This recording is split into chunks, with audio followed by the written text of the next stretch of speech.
சாய்ஸ்கந்தன். நான் 9ஆம் வகுப்பு படிக்கிறேன். நான் இந்த கோயிலுக்கு 3 வருஷமாக வரேன். இந்த இடத்துல எனக்கு நல்லா நன்மைகள் நடந்திருக்கு.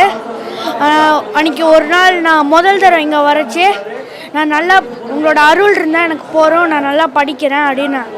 ஆமாடா, நீ உன் அருள் இருந்தாலே நீ நல்லா படிப்ப, அது கையில் தான் இருக்குது அப்படின்னு சொன்னாங்க அன்றைக்கி. அதுக்கப்புறமா அதுக்கு இன்னொரு நாள் நான் தெரியாமல் இந்த காளிக்கு ஸ்வீட்டு கொண்டு வராமல் மறந்துட்டேன். அன்றைக்கி காளி கேட்டாங்க, ஏன் ஆத்தாக்கு என்ன கொண்டு வந்தேன், நான் தைக்கப்பட்டேன், இருந்தாலும் நீ பயப்படாத சொல்லு, நான் கொண்டு வரல, அடுத்த தடவையிலேருந்து கொண்டு வான்னு சொன்னாங்க.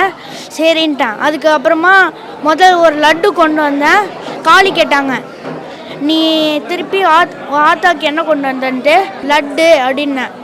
அது சொன்னதுக்கு இரு நான் சாப்பிட்டு பார்க்குறேன் அப்படின்னு காளி சொன்னாங்க. அப்புறமா சாப்பிட்டு பார்த்ததுக்கப்புறமா மகிழ்ச்சி நல்லா இருந்ததுன்னாங்க. நம்ம என்ன கொண்டு வந்தாலும் காளி எனக்கு மாறாத பக்தி அப்புறம் அன்பு இருந்தாலே போதும் அப்படின்னு சொன்னாங்க. இதுமாரி அதை தான் நான் ஃபாலோ பண்ணுறேன்.